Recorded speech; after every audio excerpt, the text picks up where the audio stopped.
साहिब, थोड़ी पगार बढ़ा दीजिए।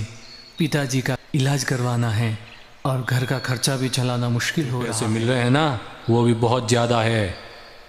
अगर काम करना है तो कर, वरना कहीं और देख ले। वाह रे मेरी किस्मत, मिला तो भी ये पतीला।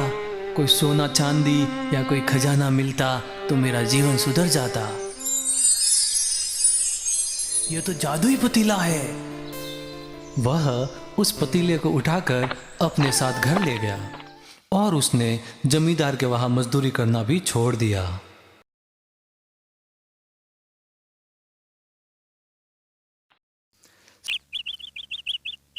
अरे ओ मोहन, आजकल वो रामू नहीं आता रे काम पे। कुछ खोज खबर है उसकी? साहेब, वो तो अब बहुत पैसे वाला हो गया है। उसके तो दिन ही बदल गए। उसने तो सुना है नया घर भी ले लिया है। जमींदार सोच में पड़ गया। अच्छा, कल तक तो मेरे यहाँ मजदूरी करके अपना घर चला रहा था, मेरे सामने पैसों के लिए गिड़गिड़ा रहा था। आज अचानक इतना पैसा उसके पास कहाँ से आ गया? मैं भी तो देखूं कौन सा खजाना उसके हाथ लग गया।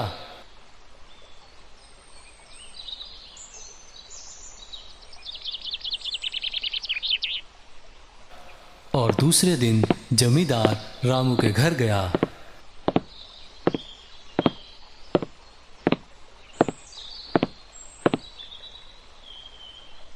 अरे ओ रामू, जरा बाहर तो आना। अरे साहब, आप? जी कहिए, क्या बात है? भाई रामू, सुना है तुम्हारे तो दिन ही बदल गए। तुम्हारे पास बहुत सारा धन आ गया है। अचानक से इतना धन कहाँ से आया? हमें भी तो बता भाई, कौन सा खजाना हाथ लग गया? जी साहब, ऐसा कुछ नहीं है। वो पुराने खेत थे, वो ही बेच के कुछ पैसा मिला। खेत तो तेरे सारे बिक गए थे, अब अचानक कौन से नए खेत आ गए? देख रामू, सच सच बता दे, कहाँ चोरी करके इतना धन लाया है? अगर नहीं बताएगा तो राजा को बोल के चोरी के जुर्म में काल कोठरी में डलवा दूंगा।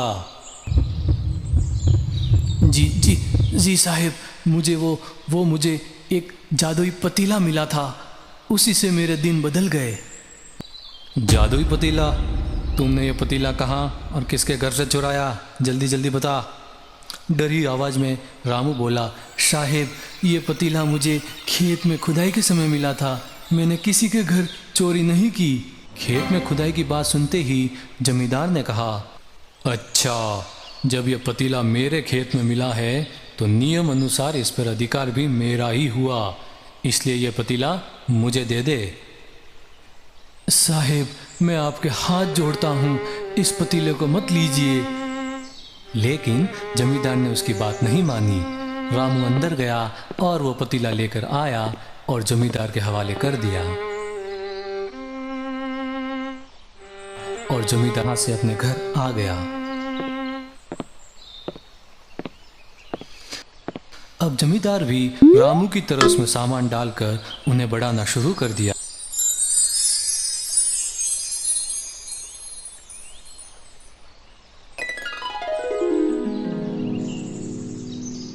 एक दिन जमींदार ने अपने घर में मौजूद सारे गहने एक एक करके उस पतीले में डाल दिए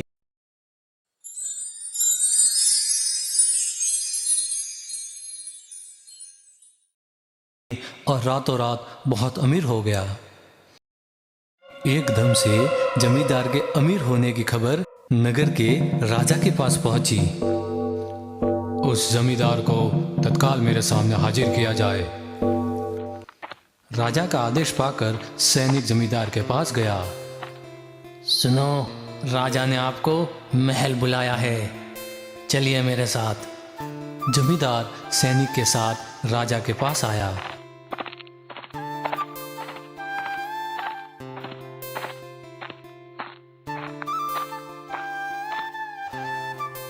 प्रणाम महाराज, आपने मुझे बुलाया?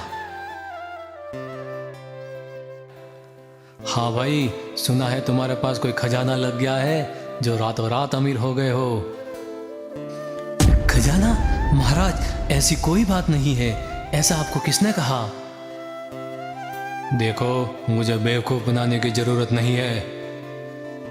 जो भी खजाना मिला है उस पर पहला अधिकार नगर के राजा का होता है, इसलिए चुपचाप जो भी खजाना है मेरे हवाले कर दो, वरना काल कोठरी में डाल दूंगा, समझ गए? डर के मारे जमींदार ने जादुई पतीले की बात राजा को बता दी। ठीक है, वो पतीला मेरे हवाले कर दो। जमींदार अपने घर गया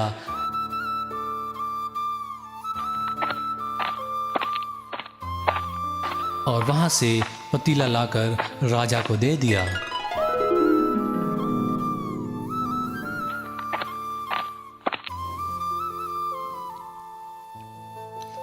राजमहल में उस जादुई पतीले के पहुंचते ही राजा ने अपने आसपास मौजूद सामान को उसमें डालना शुरू कर दिया।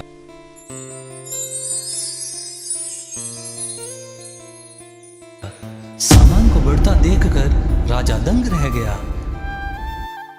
जब उसे कुछ नहीं सूझा तो खुद ही उस पतीले के अंदर चला गया।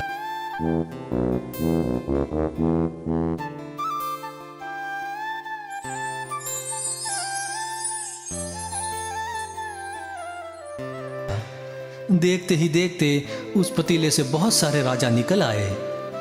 पतीले से निकला हर राजा बोलता, मैं हूँ इस नगर का असली राजा, तुम्हें तो इस जादुई पतीले ने बनाया है। ऐसा होते होते सारे राजा आपस में लड़ने लगे और लड़कर मर गए। लड़ाई के दौरान वो जादुई पतीला भी टूट गया। जादुई पतीले के कारण राजमहल में हुई इस भयानक लड़ाई के बारे में नगर में सबको पता चल गया। इसकी जानकारी मिलते ही जमींदार और रामू ने सोचा, यह अच्छा हुआ हमने इसका इस्तेमाल सही तरीके से किया। अगर राजा की तरह मूर्खता करते तो अपनी जान से हाथ धो बैठते।